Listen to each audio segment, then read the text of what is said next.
जैसा कि दोस्तों सबसे पहले मैं आपको कुछ ड्राइंग्स दिखाता हूँ। ये है हमारे पास कुछ ड्राइंग्स। जैसे सबसे पहले ये आपको सामने दिख रहा होगा, शायद सेंटर लाइन लेआउट है।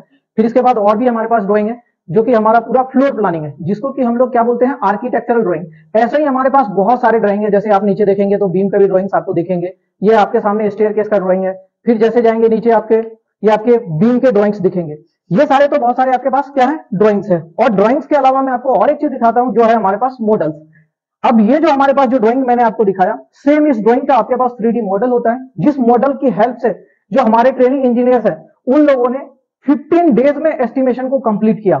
तो ये एस्टिमेशन क्या होता है, इसको किस तरीके से उन लोगों ने कंप्लीट किया, तो ओवरऑल 15 डेज कंप्लीट करने के बाद आज के इस वीडियो में वही बताने वाले हैं। आज के इस वीडियो में मैं आपको नहीं बताने वाला, आज के इस वीडियो में एस्टिमेशन के बारे में बताने वाले हैं हमारे ट्रेनिंग इंजीनियर्स। तो उससे पहले मैं अपने बारे में बता दूं, मैं engineer Amrendra Bharti, corporate trainer और आपके लिए सिविल गुरुजी। तो चलिए शुरू करते हैं आज की इस वीडियो हम अपने ट्रेनिंग इंजीनियर्स के साथ में। Good morning everyone. Good morning sir. मेरा नाम दिवाकर कुमार है। मैं गवर्नमेंट पॉलिटेक्निक धनबाद से डिप्लोमा किया हूँ। मैं देवघर का रहने वाला हूँ। मैं अभी IS यूनिवर्सिटी भोपाल से बीटेक कर रहा हूँ और साथ ही मैं सिविल गुरुजी से ट्रेनिंग कर रहा हूँ। हम लोग आज एस्टिमेशन का ओवरव्यू के बारे में जानेंगे कि हम लोग एस्टिमेशन क्यों करते हैं, किस पर्पज के लिए करते हैं, एस्टिमेशन में क्या क्या करते हैं। तो फर्स्ट ऑफ ऑल एस्टिमेशन क्या होता है। तो एस्टिमेशन हम लोग मेनली करते हैं कि हम लोग cost of materials, cost of building कितना होगा, चार्जेस लगेगा, टोटल चार्ज निकाल ले और क्लाइंट को बता सके कि आपको इस बिल्डिंग बनाने में इतने कॉस्ट लगेंगे। अगर वो कॉस्ट फिजिबल है तो वो काम करेगा और अगर नहीं है तो वो नहीं करेगा। तो एस्टिमेशन में हम लोग का जरूरत क्या क्या है। ड्राइंग का जरूरत है जिसमें एकदम डिटेल्ड ड्राइंग्स हो, सेक्शंस हो, एलिवेशंस हो।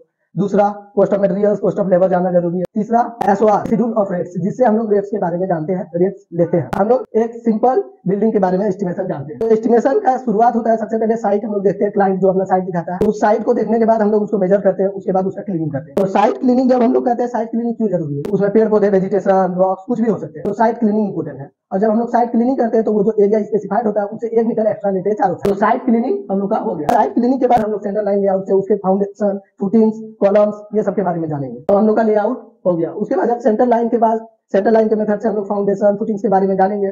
तो उसके बाद तो सबसे पहले जब हम लोग मार्किंग करेंगे तो हम लोगों को एक्सकैवेशन वर्क करना होगा। एक्सकैवेशन 2 तरह से हो सकता है, बाय मैन वर्कमैनशिप और बाय मशीनरी। तो मेनली लोग मशीनरी से ही कराते हैं, जहाँ पे ज्यादा एक्सकैवेशन करना पड़ता है, जेसीबी बुला के करवा लेते हैं। एक्सकैवेशन जो होता है वो मैनली फुटिंग पे डिपेंड करता है। अगर आपका फुटिंग डेप्थ 1.5 मीटर है तो 3 सेंटीमीटर चारों तरफ एक्स्ट्रा हम लोग एक्सकैवेशन करते हैं अर्थ को 30 सेंटीमीटर। एक्सकैवेशन मेनली फुटिंग पे डिपेंड करता है। जब हम लोग फुटिंग डेप्थ 1.5 मीटर से कम हो तो हम लोग 300 mm चारों साइड एक्स्ट्रा लेते हैं। और जब हम लोग का फुटिंग डेप्थ 1.5 मीटर से ज्यादा हो तो हम लोग 750 mm चारों साइड ज्यादा लेते हैं। और ये जो हम लोग एक्स्ट्रा ले रहे हैं स्पेस, ये किस लिए ले रहे हैं, ताकि शटरिंग जब हम लोग करें तो उसमें प्रॉब्लम ना हो। कुछ होता है कि मिट्टी बाहर रखा हुआ, मिट्टी भी ना गिर जाए, लेबर को दिक्कत ना हो काम करने में, इसलिए एक्सकैवेशन करने के बाद हम लोग फुटिंग के प्रोसेस में आते हैं। सबसे पहले हो सकता है हम लोग का ज्यादा हो जाए या कम हो जाए, तो अगर इनकेस अगर कम हुआ है एक्सकैवेट तो हम लोग लेबर नीचे करके उसको बराबर कर सकते हैं। लेकिन अगर वो ज्यादा हो गया है तो उसमें हम लोग फिलिंग करते हैं।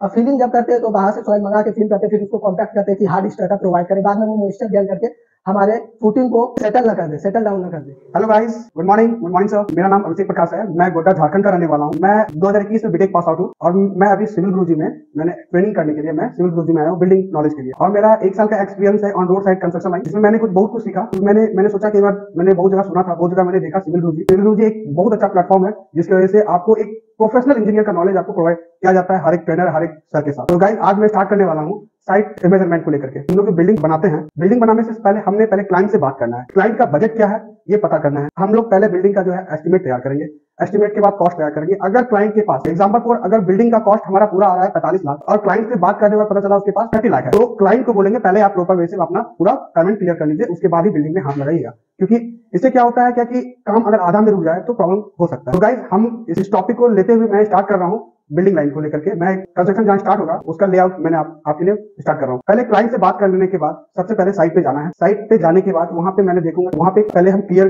करवाएंगे, चारों साइड से सफाई करवाएंगे। वो करने के बाद जैसे कि एक्सकैवेशन स्टार्ट करने के बाद हम पहले तो अगर मान लीजिए आपका जेसीबी के थ्रू काम होता है तो जेसीबी साथ काम करेगा। उसके बाद वो तो आप लेबर लगा के भी काम कर सकते हैं, आपको जैसे सहूलियत हो सकता है वैसा, क्लाइंट जिसके थ्रू काम बोले वैसा करना है। तो उसके बाद जब हम लोग एक्सकैवेशन किए उसके बाद हम लोग क्या करेंगे, सेल्फ फिलिंग करेंगे। 100 mm का सेल्फ फिलिंग करेंगे। सेल्फ फिलिंग करने के बाद हम पीसीसी वर्क करने उसका भी 100 mm का रख लेंगे। हम हमेशा पीसीसी में जैसे कि M10 वहां इसमें यूज किया हुआ है M10 का रेशियो होता है 1:3:6।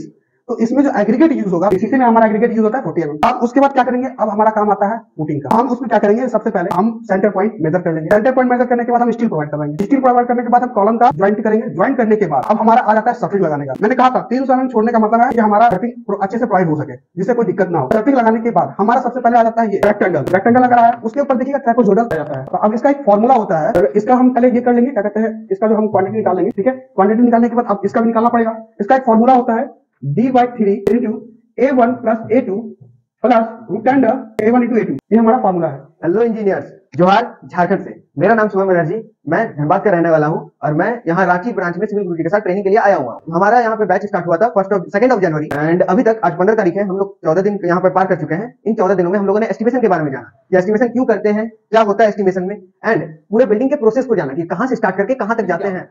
तो जब भी हम लोग एक्सकवेट कर लेते हैं उसके बाद हम लोग सैंड फिलिंग करते हैं नीचे में। तो सैंड फिलिंग करने का रीजन होता है कि हम लोगों का जो बिल्डिंग है वो बिल्डिंग का पूरा लोड डायरेक्टली सॉइल पे ना आए, उसको बीच में रेजिस्ट करने के लिए कुशन दिया जाता है। उसी कुशन को कहा जाता है सैंड। ये सैंड दिया जाता है, ठीक ये सैंड वही काम करता है जो हम लोगों के घर में हम लोगों का कुशन करता है, मींस इंपैक्ट को रेजिस्ट करता है। इंपैक्ट को रेजिस्ट करता है मतलब अगर नीचे हार्ड स्ट्रेटा है, जैसे ये एक्सकवेट किया, यहाँ पे हार्ड स्ट्रेटा है, बिल्डिंग में हल्का सा भी अगर मेरा मूवमेंट होता है तो ये जो मेरा फाउंडेशन है, ये फाउंडेशन डायरेक्ट अगर यहाँ पे हम लोग कर देते हैं, तो ये फाउंडेशन अगर डायरेक्ट हार्ड स्ट्रेटा के ऊपर है तो हम लोग का बिल्डिंग क्या होता है, उसमें इंपैक्ट बहुत ज्यादा, जिसके कारण लोड एनालिसिस हम लोग का फेलियर हो सकता है। इसीलिए हम लोग क्या करते हैं, नीचे सैंड प्रोवाइड करते हैं। सैंड का और क्या क्या काम है, सैंड का एक और काम है जो कि है टर्माइट्स को बिल्डिंग के फाउंडेशन में जाने से रोकना, ठीक है। सैंड फिलिंग जो हम लोग करते हैं वो जनरली 4 से 8 इंच तक करते हैं। मतलब सैंड फिलिंग का यहाँ पे मेरा डेप्थ होगा, यहाँ पे जो सैंड फिलिंग करेंगे इसका डेप्थ मेरा 4 इंच से 8 इंच तक होता है। जनरली हम लोग 6 इंच लेके चलते हैं। सैंड फिलिंग के बाद आता है हम लोग का पीसीसी। अब पीसीसी क्या होता है, पीसीसी सीमेंट कंक्रीट है without steel, plane cement concrete. ये हम लोग प्रोवाइड करते हैं एक हार्ड स्ट्रेटा प्रोवाइड करने के लिए। हम लोग का फुटिंग होता है, फुटिंग को अगर डायरेक्ट हम लोग रख देते हैं सॉइल के ऊपर तो वो एक हार्ड स्ट्रेटा प्रोवाइड नहीं कर पाते, तो इसीलिए पहले हम लोग ऊपर में एक हार्ड स्ट्रेटा बनाते हैं, ऊपर हम लोग का फुटिंग को रखा जाता है।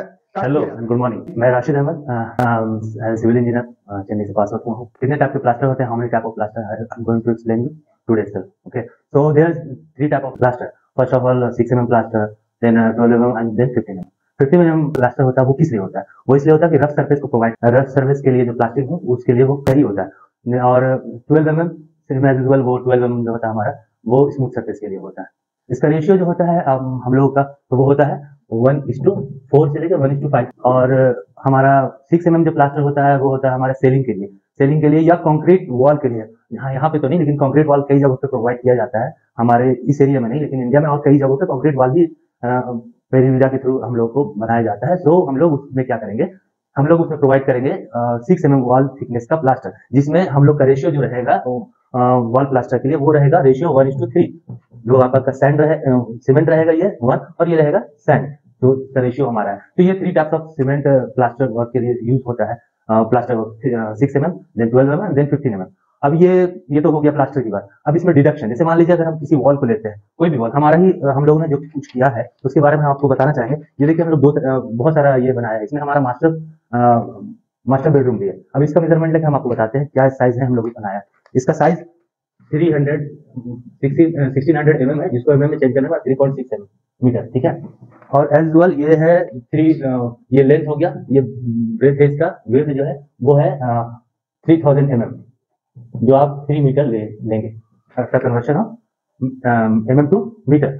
इसका हम लोग जैसा मेजरमेंट बुक में लिखते हैं तो 7 कॉलम हमारा होता है, सीरियल नंबर, उसके बाद लेंथ, ब्रेथ, डेप्थ या हाइट बोल सकते हैं इसको, लेंथ ब्रेथ हाइट। उसके बाद आप टोटल कंटेंट एरिया इसको है वो, उसके बाद रिमार्क्स। तो सीरियल नंबर में हम लोग 1 लिखेंगे। उसके बाद ये क्या हम लोग बना रहे हैं, इसको मास्टर बेडरूम, जैसे मास्टर बेडरूम है तो मास्टर बेडरूम लिखेंगे यहाँ पे, ठीक है। उसके बाद उसका लेंथ जो हम लोगों ने ये लिया 3.6 मीटर। यहाँ पे हाइट हम लोग लेंगे, हाइट अगर स्लैब का जो है वो माइनस हो जाएगा इनर साइड से, आउटर साइड से नहीं, आउटर साइड से हमारा प्लिंथ लेवल से अप टू स्लैब जाएगा। लेकिन अगर हम लोग इनर लेवल से लेना है, इनर साइड से, तो इनर साइड से सिर्फ हम रूम के साइड का ही लेंगे, जो प्लिंथ आफ्टर प्लिंथ से top of the roof slab जाएगा। तो रूफ स्लैब का 1 पॉइंट यहाँ हमारा पूरा दिया हुआ 3 मीटर हाइट, 3 मीटर हाइट में हम 1.25 जो स्लैब का थिकनेस है 0.15 हम उसको माइनस कर देंगे। तो 3 करने के बाद कुछ आ रहा है 2.875 का अप्रॉक्स आ रहा है, वो हम लोग यहाँ पे हाइट ले लेंगे 2.875 का अप्रॉक्स, ठीक है। उसके बाद इन दोनों का कैलकुलेशन करके जो एरिया आएगा उसको हम लोग यहाँ पे टोटल स्क्वायर मीटर पे, जो भी हमारा प्लास्टरिंग एरिया जो मेजरमेंट लिया जाता है वो टोटल स्क्वायर मीटर में ही लिया जाता है। because there is only height, there is only one area. Hello guys, good morning sir. मेरा नाम सहदेव कुमार है। मैं हजारीबाग डिस्ट्रिक्ट झारखंड का रहने वाला हूँ। मैंने डिप्लोमा के पॉलिटेक्निक धनबाद से कंप्लीट किया है। ये 2020 में कंप्लीट हुआ है। मैंने कहीं कोई किसी प्रकार कोई कार्य वगैरह नहीं किया है। मैं फ्रेशर हूँ। मैं भी सिविल गुरुजी में प्रैक्टिकल नॉलेज के लिए ट्रेनिंग कर रहा हूँ। मुझे ट्रेनिंग स्टार्ट किए हुए 14-15 डेज हो चुकी है। उसमें मुझे जो बताया गया है एस्टिमेशन के बारे में, उसी के बारे में आज डिटेल कुछ पॉइंट्स बताने जा रहा हूँ। मेरा जो पॉइंट है वो है कंस्ट्रक्शन बिल्डिंग की लाइन से। उसमें जो फर्स्ट पॉइंट होती है वो साइड क्लीनिंग। तो ये साइड क्लीनिंग और साइड क्लीनिंग करने का पर्पस क्या है उसके बारे में। तो पहले ये एस्टिमेशन। तो एस्टिमेशन का मतलब होता है आइटम, कि कितने आइटम उसमें कैलकुलेट होंगे और कितने आइटम के रिकॉर्डिंग काम किया जाएगा। तो आइटम और आइटम मिलती है कहाँ से?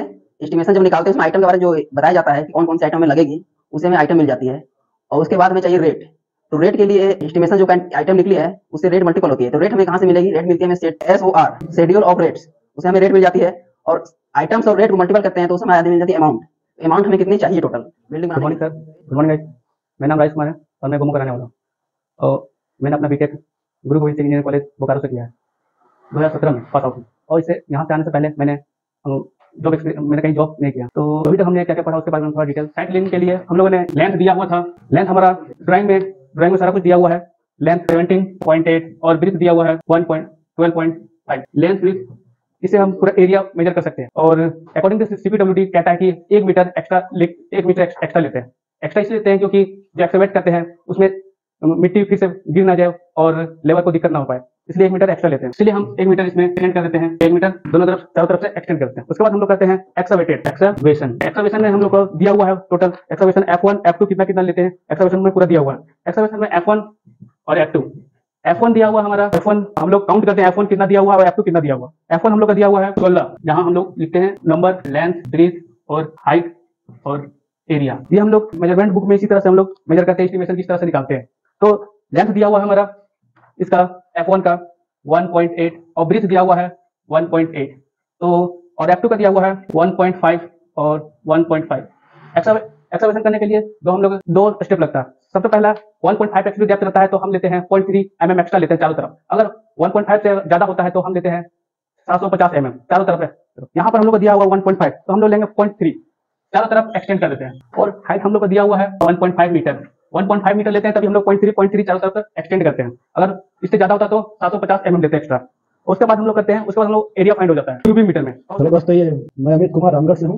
2017 में मैंने बीटेक किया था। उसके बाद 1 साल कहीं इधर उधर जॉब किया था, लेकिन फिर भी लग रहा था कुछ कमी है, इसलिए मैंने यहाँ सिविल गुरुजी में आया था। क्योंकि हम लोग का पहला बैच है यहाँ से 2 तारीख को स्टार्ट हुआ था, 2 जनवरी से, जिसमें अभी तक हम लोग का एस्टिमेशन खत्म हुआ।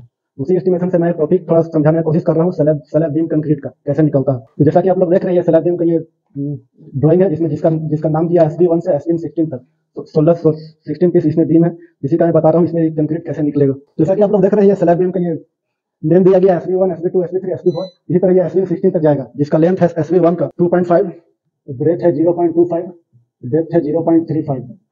सेकंड बीम का जो लेंथ है वो 3.4 है, इसका भी ब्रेथ 0.25, इसका भी 0.35, फीट है 1.5, 0.25, 0.35। जब ये तीनों का टोटल करेंगे तो इसका टोटल आएगा 1.31 मीटर क्यूब। सेकंड का करेंगे तो 1.19 मीटर क्यूब, थर्ड का 0.53 मीटर क्यूब। इसी तरह टोटल करते जाएंगे तो हम लोग SB16 तक पहुंचेंगे। टाइम का कमी है इसलिए मैं तीन चार पीस ही बता रहा हूँ। जब इसका पूरा टोटल करेंगे SB16 तक तो ये टोटल आएगा 11.45 m3। हेलो गाइस, मेरा नाम आसिफ जुबैर है। मैं झारखंड जमशेदपुर का रहने वाला हूँ। मैंने सिविल से डिप्लोमा किया 2021 में। फिर उसके बाद मैंने जॉब के लिए कोशिश किया तो जॉब तो हो नहीं पाया। तो फिलहाल अभी मैं सिविल गुरुजी में ट्रेनिंग कर रहा हूँ। तो यहाँ पर ट्रेनिंग बहुत ही अच्छा चल रहा है। तो एस्टिमेशन हम लोग स्टार्ट हुए लगभग 15 दिन हो चुका है। 15 दिन होने में हम लोग का हर चीज एस्टिमेशन हम लोग सीखे हैं। एक प्लान को ग्राउंड फ्लोर का हम लोग पूरा प्लान का एस्टिमेशन हम लोग निकाले हैं। आज उसी में से हम आपको स्टेयर केस का एस्टिमेशन कैसे निकालते हैं वो आज हम आपको बताएंगे गाइस। ठीक है, जैसे कि आप लोगों को दिख रहा है हम लोग का स्टेयर केस का ड्राइंग है। आज हम आपको बोर्ड पे बताएंगे कि स्टेयर केस का कंक्रीट का एस्टिमेशन कैसे निकालते हैं। आइए गाइस देखते हैं। ये हम लोग का सबसे पहले ये जो ड्राइंग दिख रहा है ये हम लोग का प्लान है और ये हम लोग का इसका सेक्शन कटा हुआ है। ये जो कटा हुआ है ना यहाँ से, ये इसका सेक्शन कटा हुआ है। सबसे पहले हम लोग कंक्रीट निकालने के लिए सबसे पहले हम लोग ये जो हम लोग वेस्ट स्लैब है ना ये निकालते हैं। सबसे पहले हम लोग का वेस्ट स्लैब का कंक्रीट निकालते हैं। सबसे पहला प्रोसेस है हम लोग का। तो इसको निकालने के लिए एक फार्मूला होता है पाइथागोरस का। हम लोग लेते हैं रूट अंडर, या रूट अंडर इसको x मान लीजिए या इसको y मान लीजिए। तो हम लोग इसको लिख देते हैं root under x² plus y²। ये हम लोग का वेस्ट स्लैब का कंक्रीट निकालने का फार्मूला होता है। तो हम लोग जैसे कि हम लोग का वेस्ट स्लैब अगर आप इसको टोटल करेंगे यहाँ से लेकर के ये गिनेंगे तो हम लोग का आएगा 250 आएगा, 2250 आएगा। और जो हम लोग का हाइट है ये हम लोग का 1350 मिलीमीटर है। ठीक है, तो हम लोग इसको जब फार्मूला में डालेंगे root under 2250 square plus 1350 square करेंगे तो हम लोग का ये कैलकुलेशन आ जाएगा।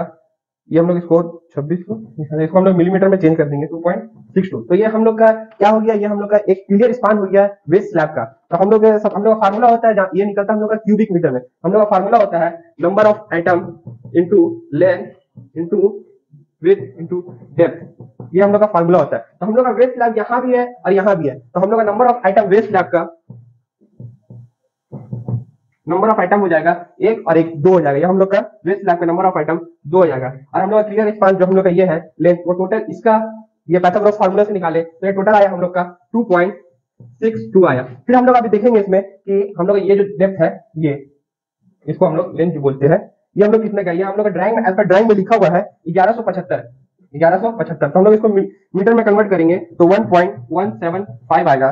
फिर हम लोग इसका हाइट ले लेंगे, डेप्थ जिसको हम लोग डेप्थ बोलते हैं, तो एक इसका कितना होगा डेप्थ हम लोग का 0.15। हम लोग का आंसर आ जाएगा 0.924। ये हम लोग का एक सिर्फ स्टेयरकेस का वेस्ट स्लैब का ही कंक्रीट निकला है। अभी हम लोग को इसका स्टेप का निकालना है, फिर जाके मिड लैंडिंग का निकालना है, फिर जाके हम लोग का इसका निकालना है।